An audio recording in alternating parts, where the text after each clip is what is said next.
दिल परेशान करता है कि लॉन्च इवेंट पर पहुंचे गुलजार साहब। इस दौरान उन्होंने ढेर सारी बातें जो हैं वो साझा की। तो चलिए सुनते हैं क्या कुछ कहना है गुलजार साहब का।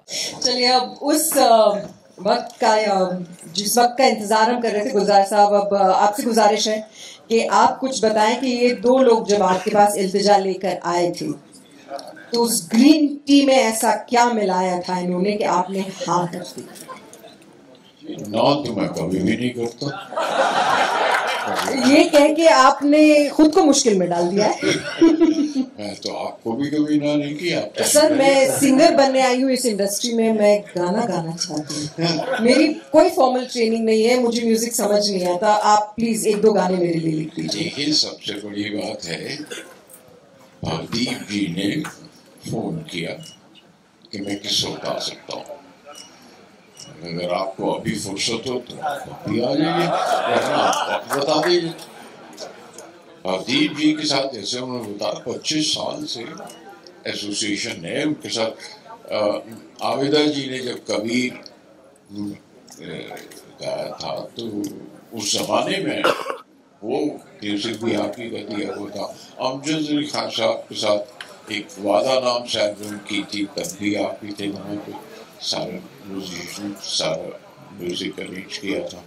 तो उसके अलावा बैठे तो मैं किसी महफिल में किसी प्रोग्राम में मुसलसल हमेशा मुलाकात होती है भवदीप से।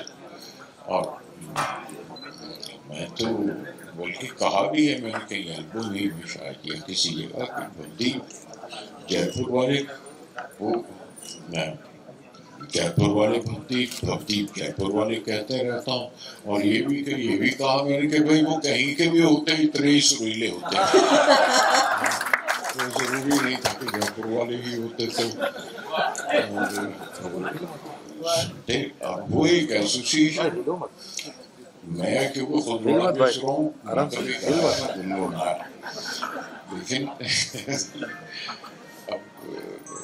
लेकिन जो गाते हैं उस पर रश्क तो जरूर करता हूँ और अच्छा लगता है सुन के। सामने बैठे हैं हरी भाई, अब उनकी जवानी में मैंने अपना बचपन गुजारा है।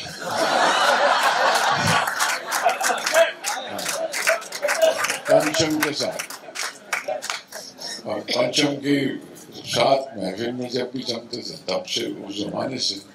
और रोनू है, बताइए उनको भी याद होगा, पंकज जी हैं मेरे साथ।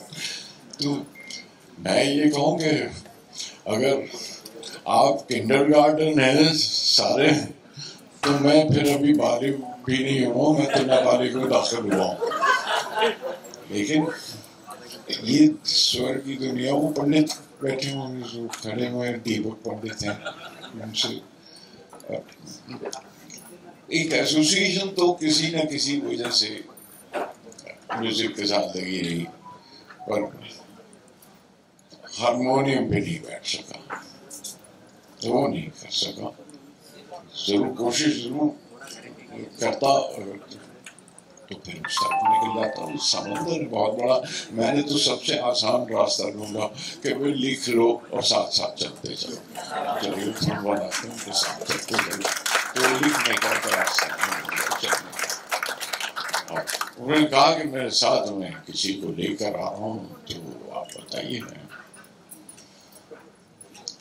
सुनीता के साथ में, और इनको देखा पहली बार, और बड़े मध्यम बोलते हैं, बहुत मध्यम आवाज में। आपने अभी भी देखा कितना मध्यम बोलते हैं। और कुल मेरा ख्याल है वो सब कोई कहीं कोमल सुरी में करते हैं। हाँ, तो बस आए, उन्होंने कुछ जिक्र किया, कुछ कंपोजिशन का जिक्र किया, कुछ गजल का जिक्र हो गया। भाई बहुत हो गया, बहुत हो गया। क्योंकि वरना वो ध्यान जाता कि ये तो देख रहा है।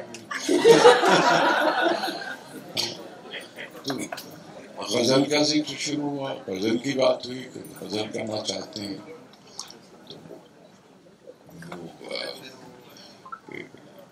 कौन सा है आपके पिताजी ने जो कहा था कि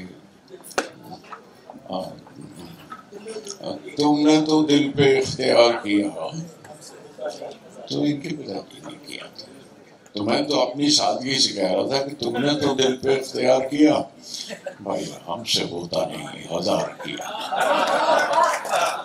तुमने आदतन कर दिए वादे और हमने आदतन एतबार किया, तो इस तरह से चलते रहे और तो वहां से बात शुरू हुई।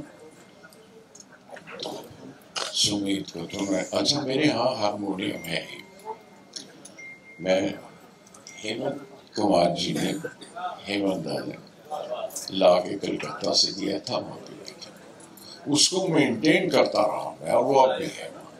उस पर सलीला ने भी आके पंचम जब दिल पड़ोसी है बना रहे थे हम, तो तब भी वो तंग आ जाता था। आशा जी बार बार याद दिला देती थी, देखो देखो वो एल्बम करनी है, देखो देखो वो एल्बम करनी है। तो तंग आ जाता था, म्यूजिक रूम से उठ के कहता था अच्छा चल वो फालतू काम तेरे घर पे करते हैं। तो वो फालतू काम दिल पड़ोसी है जो आपके सामने वो। तो मैं पूछा ना, मैंने कहा हारमोनियम रखूँ उसे मिलते, कहने लगे जरा इसको शोर ठीक कराने हैं।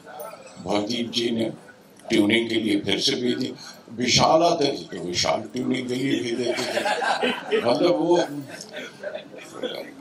आप यकीन मानिए वो हारमोनियम नहीं, ये मेरी ट्यूनिंग करते रहे सबके सब। जितने म्यूजिक गाते ये सारे कंपोजर म्यूजिक ट्यून करते रहे कि अब तो ठीक लफ्ज लिखो, अब तो कोई सही मीटर में लिख लो, अब तो वजन ठीक रखो अल्फाज का।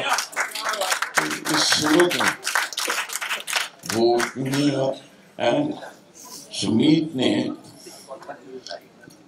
उन्हें कुछ बंदिश कुछ बताया कि वो सुनो, और वो आवाज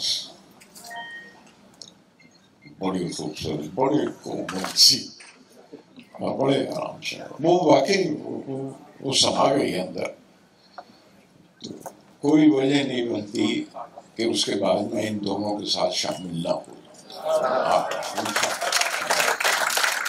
उसके बाद मेरी खुशकिस्मती है कि मेरे अल्फाज उन्हें पसंद आ गए और सुमीत गाते हैं तो अच्छा लगता है, सुनते हुए भी अच्छा लगता है। और ये समझिए कि बस वो अल्फाज को पनाह मिल गई आगे इनके पास, इनके जगह। बहुत बहुत शुक्रिया आप दोनों को, बहुत बहुत शुक्रिया।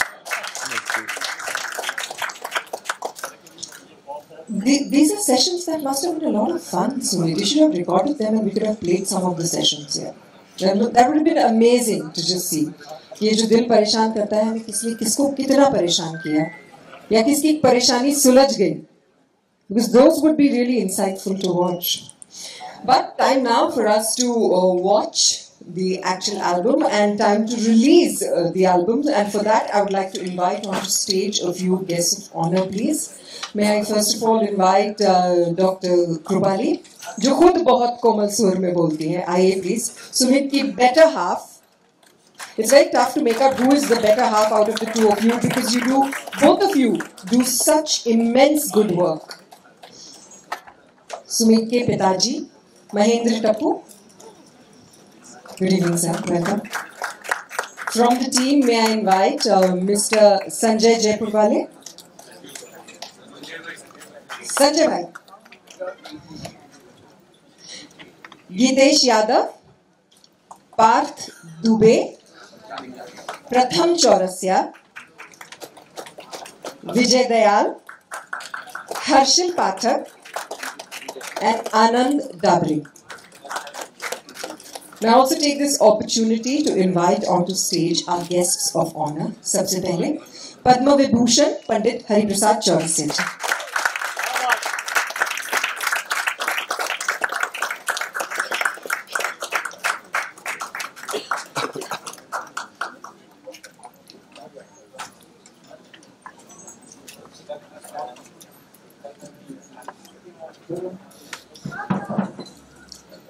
The evergreen young man of the Ghazal world, please welcome Padma Shri Anup Jalota ji.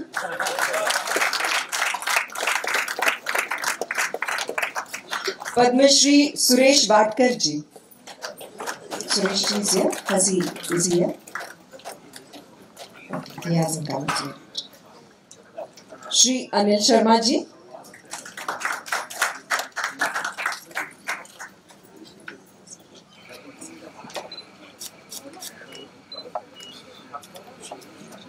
Shri Abhishek Chaube. Shri Ravi Udyavar. Shri Ashok Khosla ji. Shri Chandan Das ji.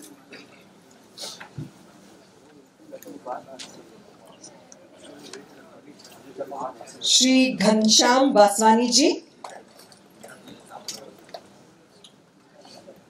Shri Shyam Singhania ji.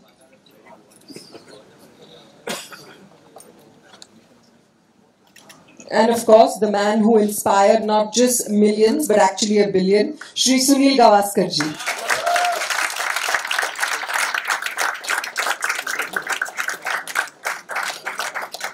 Shri Lalit Pandit ji, may I request you to please come on stage.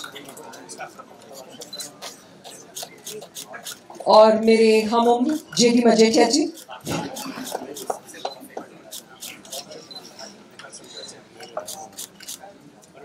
And of course, we need divine intervention. May I please invite onto stage Shri Arun Govil ji. Sorry, my fault. Arun ji. It's time now for the official unveiling of the album.